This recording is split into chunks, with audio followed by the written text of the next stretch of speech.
Novel یارم، جس کی writer ہے سمیرہ حمید، اس کی یہ 24ویں ایپیسوڈ ہے۔ مقام اونچائی پر ہے اور وہ مائک کے سامنے ہے، وہ ویرا۔ اس نے بجھتے شہر کی جلتی روشنیوں کو دیکھا اور اس کی آنکھیں اداسیوں کے پانیوں سے چمکنے لگی اور گلے کو کھنکارے بنا اس نے بولنا شروع کیا۔ پہلے میں نے بات شروع کی اور ختم کرنا بھول گئی۔ اب مجھے سمجھ نہیں آ رہی میں بات کہاں سے شروع کروں، امرہا سے، خود سے یا آلیان سے؟ امرہا، آپ اسے نہیں جانتے، میں بھی نہیں جانتی تھی۔ مجھے صرف یہ معلوم تھا وہ میری دوست ہے، لیکن کچھ وقت گزرا، مجھے معلوم ہوا میں اس کی دوست نہیں تھی۔ اگر میں اس کی دوست ہوتی تو وہ مجھ سے وہ سب کہہ دیتی جو کسی اور سے نہیں کہہ سکتی تھی۔ وہ بات جو اس نے آپریشن تھیٹر میں جانے سے پہلے کہی، یا اس وقت جب وہ گر گئی تھی۔ جب میں اس کی طرف لپکی تو میں نے دیکھا وہ پوری شدت سے آنکھیں کھولے رکھنے کی کوشش کر رہی ہے۔ میں نے گردن موڑ کر دیکھا تو وہ اتنی تکلیف میں بھی اس سمت دیکھنے کی کوشش کر رہی تھی جس طرح فالیان گر چکا تھا۔ ایسی تکلیف وہ بے ہوشی میں وہ ہاسپٹل آنے تک کئی بار چونک کر اٹھی، اور اس نے آلیان کا نام لیا۔ جتنی بار وہ چونک کر اٹھتی اتنی ہی بار وہ اپنے زخموں سے زیادہ کسی اور ہی تکلیف میں تھی۔ ویرا رکی اور اس نے ایک نظر سب کو دیکھا۔ وہ دیکھ سکتی تھی جن کو وہ اپنے اور آلیان کے بارے میں بتا گئی تھی، انہیں امرہا کے بارے میں جاننا کیسا لگ رہا تھا۔ شوق۔ ویرا نے سر اٹھا کر گرنے کے قریب آنسوؤں کو آنکھوں کے اندر کرنا چاہا، لیکن وہ اندر ٹھہرے دوسرے آنسوؤں کو بھی باہر لے آئے۔ آلیان، خوبصورت دلوں میں سے ایک کا مالک، وہ سڑک پر ایسے گر گیا جیسے گولی اسے لگی ہو، وہ بھی سیدھے دل پر۔ وہ رکی اور کافی ٹائم رکی رہی۔ ایک ہی وقت میں دونوں ایسے مجھ پر آشکار ہو گئے۔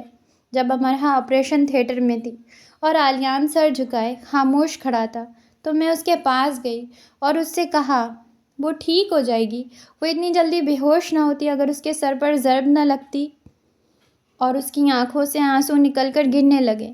ایک جوان مرد رو رہا تھا، ٹھیک کر رہا تھا۔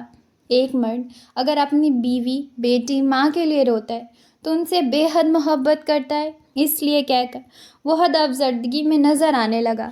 جب آلیان ایک بار امرہا کو دیکھ آیا تو میں نے اس کا ہاتھ تھام کر کہا، تم ایک اچھے اداکار ہو، اور امرہا بھی۔ تم امرہا کے علاوہ سب کے ساتھ خوش رہنے کی اداکاری کرتے رہے۔ دنیا کے ہر انسان کے ہوتے تم نے امرہا کو جاتے دیکھا تو ساری اداکاری بھول گئے۔ تم دنیا کے ہر انسان کے ساتھ خوش رہ سکتے ہو، مگر زندہ تم امرہا کے ساتھ رہ سکتے ہو۔ میرے ساتھ تعلق نبھانے کی کوشش اچھی تھی، تمہارے دل میں نے اپنا احترام کھو دیا ویرا۔ اس نے اس انداز سے کہا کہ میرے دل میں اس کا اور احترام بڑھ گیا، اور میں نے کہا، ہاں ایسا ضرور ہوتا اگر تم نے مجھ سے کہا ہوتا کہ تم مجھ سے محبت کرتے ہو۔ تم نے ہمیشہ بس کہا کہ تم اچھی لڑکی ہو۔ اب تم امرہا کو بتا دینا کہ اگر تم دونوں میں سے تیسرے کی گنجائش ہوتی تو آلیان برازیلا میں امرہا کے لیے دیوانہ ہو کر نہیں بھاگ رہا ہوتا۔ اس بار تم اسے زیادہ یقین سے بتانا، زیادہ وقت لینا، ہاتھ پکڑ کر بات کرنا تاکہ جا نہ سکے۔ وہ انکار نہیں کرے گی۔ میں نے اسے بے ہوشی میں تمہارا نام بڑبڑاتے سنا ہے۔ اس سے بس منظر کی ساری روشنیاں بجھ گئی۔ میں بیوقوف تھی، یہ سب جان نہیں سکی۔ اب سمجھ نہیں آ رہا یہ کہانی اپنی پوتوں کو سناؤں گی تو وہ میرے بارے میں کیا سوچیں گے؟ کہ وہ اپنی گرینڈ موم کو برا کہیں گے؟ اس نے گیلے گال صاف کیے۔ وہ اپنی گرینڈ موم پر فخر کریں گے؟ پیچھے سے سائی نے کندھے پر ہاتھ رکھ کر کہا تو وہ چونک کر پلٹی۔ لوگ گم ہو گئے، لائٹ بند ہو گئی، کہانی سنا دی گئی۔ وہ اکیلی کھڑی تھی۔ سائی ہوٹل شفٹ ہو چکا تھا، 1 گھنٹے کی نیند بھی لے چکا تھا۔ پھر وہ بے چین ہو کر اٹھ آیا۔ اسے یاد آیا وہ بہت خوش سویا تھا کیونکہ المیہ داستہ ترمیہ ہو چکی تھی۔ تو پھر ہڑبڑا کر کیوں اٹھا؟ وہ بیڈ پر بیٹھ گیا۔ اتنے سال ہوئے اسے سائی بنے، اب سب کے پاس جاتا، سنو کوئی کام تو نہیں، شاید کسی کو میری ضرورت ہو۔ وہ اٹھا، دوسری منزل آیا، دستک دی، جواب نہیں آیا۔ پھر یہ سوچا کہ امرہا کے پاس ہسپتال نہ چلی گئی ہو۔ اسے فون کیا، فون بند تھا۔ کاؤنٹر سے پوچھا، انہوں نے ایک بار کی طرف اشارہ کیا۔ ڈھونڈنے لگا، وہ خاموش، خود سے باتیں کرتی، اکیلے میں۔ وہ اس کے پیچھے سب سنا، اسے خبر بھی نہیں۔ وہ اس کا ہاتھ پکڑ کر کمرے میں لے آیا۔ دونوں کارپیٹ پر دیوار کے ساتھ بیٹھ گئے۔ میں جانتا ہوں تم دکھی ہو، بات سائی نے شروع کی۔ ہاں بہت دکھی ہوں سائی، سمجھ نہیں آ رہا کیا کروں، مجھے ہمیشہ یہی لگا امرا آلیان کو دوست کے علاوہ کچھ نہیں سمجھتی۔ آلیان: سائی ایسا ہی تو ہوتا ہے نا، ایک بریک اپ کے بعد کچھ وقت لگا اور سب ٹھیک۔ میں امریکہ سے واپس آئی تو امرا مجھے کچھ بدلی ہوئی لگی۔ میں نے پوچھا تو اس نے بتایا دادا ایسے لڑکے سے اس کی شادی کرنا چاہتے ہیں جس کو وہ پسند نہیں کرتی۔ میں نے پوچھا تو تم کسی اور کو پسند کرتی ہو؟ تو اس نے کہا مجھے اس سب میں دلچسپی نہیں ہے۔ یہ کہہ کر ویرا نے تعصب بھرا انداز اپنا لیا۔ کیا میں ایک بری لڑکی ہوں سائی؟ سائی کو جیسے دلی صدمہ ملا۔ پتہ نہیں، اس نے خود ہی کلامی کے انداز میں کہا۔ کچھ باتوں کے ہو جانے میں ہمارا اختیار نہیں ہوتا ویرا، ان کے ہونے یا نہ ہونے پر۔ ایک اچھا ڈرائیور اگر حادثہ کرے تو اس کا مطلب یہ نہیں کہ وہ برا ہے، اس کا مطلب ہے کہ سڑک، گاڑی اور دوسرے عوامل نے مل کر اس حادثے کے اسباب پیدا کر دیے ہیں۔ اچھے اور برے واقعے کے اسباب بنتے ہیں ویرا۔ آلیان کو خود کو پاگل بنانے کی کیا ضرورت تھی سائی؟ تم نے دیکھا وہ کیسے اس کا نام لے لے کر بھاگتا پھر رہا تھا۔ اس نے خود کو پاگل نہیں بنایا ویرا، بس شاید اس پر ذرا دیر سے ادراک ہوا۔ دونوں تھوڑی دیر خاموشی سے اپنی اپنی جگہ اپنی اپنی سوچ کو سوچتے رہے تو گرینڈ مام نے اعلیٰ ظرفی کا مظاہرہ کیا۔ سائی نے ہنس کر ایک نئی بات شروع کی۔ ویرا ذرا سا ہنس دی۔ اگر نہ کرتی تو امرا روسیوں کے بارے میں اپنے پوتوں پوتیوں کو کیا بتاتی کہ وہ خود غرض ہوتے ہیں اور ہماری جگہوں پر قابض ہو جاتے ہیں۔ وہ خود روس آتی، نہ اپنی پوتی کو کبھی آنے دیتی، بلکہ روس کے بارے میں ٹی وی میں کوئی خبر چل رہی ہوتی تو وہ چینل بدل دیتی اور سوچتی کہ روس دنیا کے نقشے پر ہوتا ہی نہیں تو کتنا اچھا ہوتا۔ سائی پوری جان سے ہنسنے لگا۔ تم مذاق میں ایسا کہہ سکتی ہو، لیکن حقیقت میں ایسا کبھی نہیں ہوتا۔ اگر میری اور آلیان کی شادی ہو جاتی تو ایسا ہی ہوتا۔ وہ اپنی ہتھیلیاں مسلنے لگی اور ایسا کرتے وہ ایسی بچی لگنے لگی جس کی ساری گڑیاں چرا لی گئی اور ان کے کپڑے جلا دیے گئے۔ سائی نے محبت سے اسے دیکھا۔ آلیان اس مشرقی لڑکی کا پرنس تھا، تمہارا پرنس چارمنگ کہیں اور تمہارا انتظار کر رہا ہوگا نا؟ ہاں، بس یہی کام رہ گیا ہے، سب کام چھوڑ کر اس پرنس چارمنگ کو ڈھونڈتے پھرنا یا اس کے انتظار میں بیٹھ جانا۔ میں ایک بالغ اتنی بڑی سی لڑکی ہوں، دی لیڈی ویرا، مجھے تم ان فیری ٹیلز سے نہیں بہلا سکتے۔ وہ چڑ گئی۔ فیری ٹیلز ہماری حقیقی زندگی سے زیادہ خوبصورت نہیں ہو سکتی ویرا۔ جہاں ایک سائی ہے، ایک ویرا، ایک کال، ایک امرا اور آلیان، کیا کسی فیری ٹیل میں یہ سب ہوں گے؟ ہمارے پاس دکھ ہے، ملنا، بچھڑنا، رونا، مسکرانا، گر جانا، اٹھ جانا، یہ سب ہے، کہیں کم کہیں زیادہ۔ شاندار محل، قیمتی ملبوسات، آرائش زندگی، کھیل کود، مسکراہٹیں، خوبصورتی اور نغمے ہی ہماری زندگی کو فیری ٹیل نہیں بناتے۔ زندگی کو فیری ٹیل ہماری سوچ بناتی ہے۔ پرنس چارمنگ وہ نہیں جو ایک بڑی سلطنت کا شہزادہ ہے یا جو بہت خوبصورت ہے۔ پرنس چارمنگ ہر وہ انسان ہے جو ایک شفاف دل کا مالک ہے، جو بلا امتیاز انسانوں سے محبت کرتا ہے۔ میں، تم، آلیان، امرا، کال، ہم سب۔ یہ زندگی تب بھی فیری ٹیل سے خوبصورت ہے جب ہر سمت ہمیں فضا میں بسی خوشبو محسوس ہو۔ آسمان شاندار محل کی طرح لگتا ہے اور زمین مخملی قالین جو ہر ایک نئے قدم پر ایک نئے رنگ میں ڈھلتا ہے۔ ویرا نے سائی کے کندھے پر سر رکھ دیا اور اسے خاموشی سے سنتی رہی اور سنتے سنتے سو گئی۔ سائی نے اسے ایسے سوتے دیکھا تو چاہا کہ آج کی پوری رات اسے اس انسان کے لیے دعائیں کرتے گزار دینی چاہیے، اور زیر لب دعائیاں نظموں کو ایسے دہرانے لگا کہ وہ نیند سے جاگ نہ جائے لیکن نیند میں ہی سن بھی لے۔ ویرا موت سی برف میں کھلتے اکلوتے پھول کی طرح، وہ اس احساس کو خاطر میں نہ لائی کہ خزاں میں وہ اکیلی بہار ہے۔ میری کہانی کے یہ دو کردار، طلوع آفتاب سے، دوستی میں حرف خاص سے، مثالوں میں بے مثال سے۔ برازیلا سے وہ وی آئی پی سیٹ سے مانچسٹر آئی جہاں اسے ڈاکٹروں کی اگلی ہدایت تک رہنا تھا۔ سارے اخراجات برازیلی حکومت اٹھا رہی تھی۔ وہ اسے مکمل صحت یاب کر کے بھیجنا چاہتے تھے، لیکن اسے مانچسٹر آنے کی جلدی تھی۔ اس کی وجہ سے اس کے ساتھ رہنے والوں کی تعلیم کا نقصان ہو رہا تھا۔ وہ سب لوگ ویکینڈ کا سوچ کر میچ دیکھنے گئے تھے۔ این، ڈیرک وغیرہ پہلے ہی واپس آ چکے تھے۔ کال، ویرا، سائی اور آلیان اس کے ساتھ ہی تھے۔ کال کا تو ویسے بھی برازیلا میں ٹی وی پر مستقبل کافی روشن ہو گیا تھا۔ اسے تو چند اور دن وہاں رکنے پر اعتراض نہیں تھا۔ سادنا اور لیڈی مہر ایئرپورٹ سے اس کے ساتھ ہسپتال گئے اور ہسپتال میں اس کے professors, class fellows, uni fellows آ کر ملتے رہے۔ شیزا بھی اس کے لیے پھول لے کر آئی۔ ڈیرک تو برازیلا میں بھی اس سے کئی بار مل چکا تھا، اور ڈائم وغیرہ کا گروپ، ہانا، شرلی، سب وہاں پر بھی اس سے مل گئے تھے اور یہاں بھی آتے رہے۔ اسٹور کا مینیجر، اس کے کلیگز اور اس کا پہلا باس تو کئی بار آئے۔ یہ کیسا حادثہ تھا مس اخروٹ جو تمہیں برازیلا میں پیش آیا اور تمہیں ٹھیک کر گیا؟ انہوں نے سنجیدگی سے اس کا جائزہ لے کر کہا۔ مس اخروٹ جواب میں صرف مسکرا دی۔ تو برازیلا نے تمہیں بدل دیا؟ شاید۔ وہ مسکرا دی۔ اس دوران کارل نے اس کے لیے لائی جانے والی چاکلیٹس اور کوکیز کو سعادت مندی سے اپنے پاس محفوظ کرنا شروع کر دیا۔ مائی نے امرا سے کہا کہ اس نے سب سے کہا ہے کہ پھول لے جانے کے بجائے وہ چاکلیٹس لے جائیں، کیونکہ امرا کو چاکلیٹس بہت پسند ہے نا، اور ایک ایسا انسان جس کے شانے پر گولی لگی ہو، اسے ایسی چھوٹی چھوٹی خوشیاں تو مہیا کر دینی چاہیے نا۔ ان چھوٹی چھوٹی خوشیوں میں سے ایک بھی امرا کے منہ میں نہیں گئی۔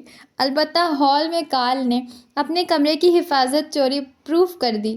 جب وہ گھر آئی تو اس کے کمرے کو سادنا، ویرا اور این نے مل کر مختلف پوسٹرز، کارٹونز اور دعاؤں سے سجا رکھا تھا۔ دیواروں پر اس سب کی مختلف موقعوں پر لی جانے والی تصویریں لگی تھیں، اور یونی فیلوز کے پیغامات کارڈز کی صورت دیواروں سے جھول رہے تھے۔ یونیورسٹی نے اسے آفیشل لیو دے دی تھی۔ اس کے لیکچرز ریکارڈ کیے جا رہے تھے اور اسے گھر ملتے تھے۔ سائی ایک بار اس کے پاس ضرور آتا، کافی پی کر چلا جاتا۔ آلیان یونی سے پہلے، یونی اور جاب کے بعد اتنی بار اس سے مل کر جاتا کہ لگتا کہ وہ واقعی اسپائڈر مین ہے۔ عمارتیں پھلانگتا آتا جاتا ہے۔ کارل اپنی الٹی سیدھی تصویریں کھینچ کھینچ کر اسے بھیجتا رہتا۔ خوبصورت انسان کو دیکھنے سے انسان جلد صحت یاب ہوتا ہے۔ وہ اب تک ہی فون پر دادا سے بات کرتی رہی تھی، اور اسے حیرت یہ ہوئی تھی کہ دادا نے ایک بار بھی نہیں کہا کہ وہ اسے دیکھنا چاہتے ہیں۔ جب وہ شٹل کاک آ گئی تو اٹھ کر بیٹھنے لگی، جبکہ ابھی بیٹھنے سے اس کے سر میں ٹیس اٹھتی تھی اور اس کا بایاں شانہ درد کرتا تھا، اور اکثر کئی گھنٹے متلی کا شکار رہتی تھی، اور اچانک ہی اسے بخار ہو جاتا تھا۔ تو دادا پہلی بار اسے دیکھ کر بات کرنے لگے، کیونکہ اس نے کہا تھا کہ وہ انہیں دیکھنا چاہتی ہے۔ اب مجھے بتاؤ کیا ہوا تھا؟ ایسے ہی فینس بھڑک اٹھے تھے اور لڑتے لڑتے مجھ پر گر گئے۔ وہ ٹیک لگا کر بیٹھی تھی اور اس کے چہرے پر زخم کے نشانات اب کچھ منمل اور کچھ قابل برداشت ہو گئے تھے۔ سر کو اس نے دوپٹے سے ڈھانپ رکھا تھا، کیونکہ پچھلے حصے میں لگی بینڈیج سامنے سے ذرا سی نظر آتی، اور گردن کی بھی۔ بس؟ دادا نے آرام سے پوچھا۔ جی۔ جو جھوٹ سادنا نے بولا تھا وہ اسے ہی لے کر آگے چل رہی تھی۔ تمہارے بس اتنے معمولی سے زخمی ہونے پر ویرا، کارل، سائی اور آلیان اتنے پریشان ہو گئے؟ وہ مجھے ہوش نہیں آ رہا تھا نا، اس لیے میرے سر پر چوٹ آئی تھی، بس خوف زدہ ہو گئی تھی، بہت بہت زیادہ۔ مانچسٹر کے ہسپتال میں جب وہ آئی تو کس نے بتایا کہ گھر آ چکی ہے، اور جب گھر آ گئی تو بتایا یونی جانے لگی ہے، اور دادا نے اس سے ایک بار بھی کوئی سوال یا تکرار نہیں کی۔ جو وہ کہتی وہ سن لیتے اور اسے صحت مندی اور سلامتی کی دعائیں دیتے۔ جب میں نے باری باری ویرا، سائی اور آلیان کو دیکھا تو مجھے جیسے کچھ پوچھنے کی ضرورت نہیں پڑی، اور مجھے سمجھ آنے لگا کہ وہ مجھ بیچارے بوڑھے پر ترس کھا رہے ہیں، مجھے صدمے سے بچانا چاہتے ہیں۔ میں نے شہریار کی مدد لی، وہ ایک پڑھا لکھا سمجھدار انسان ہے۔ اس نے کچھ وقت لگایا انٹرنیٹ پر، اور اس سے معلوم ہوا کہ تصادم میں کل 3 لوگوں کو گولیاں لگی ہیں، اور ان میں سے ایک مانچسٹر یونیورسٹی کی اسٹوڈنٹ ہے۔ پھر اس نے یونیورسٹی انتظامیہ سے رابطہ کیا اور اسے بتایا گیا کہ وہ ایک اسٹوڈنٹ امرا واجد ہے۔ تم نے مجھ سے جھوٹ اس لیے بولا کہ میں ایک بوڑھا انسان ہوں، ایسی خبر سن کر مجھے کچھ نہ ہو جائے۔ سادنا سے لے کر سائی تک سب مجھ سے چھپاتے رہے۔ یہ ایک اچھی حکمت عملی تھی مجھ بوڑھی جان کے لیے امرا، لیکن میں انجائنا کے درد کا شکار انہی دنوں ہوا۔ جانتی ہو کس لیے؟ کیونکہ تم نے خود کو خود ہی مر جانے دیا۔ تم نے اپنی جان کی پرواہ نہیں کی، تم نے خود کو اہم نہیں جانا، تمہیں بہانہ مل گیا مرنے کا، تم نے چاہا کہ تم مر جاؤ، تم نے خود کو محفوظ کرنے کی کوشش نہیں کی، تم نے اپنی کمزوری ظاہر کی، ہمت اور طاقت نہیں۔ یہ غلط ہے۔ یہ غلط تب ہوتا اگر تم ٹھیک رہتی،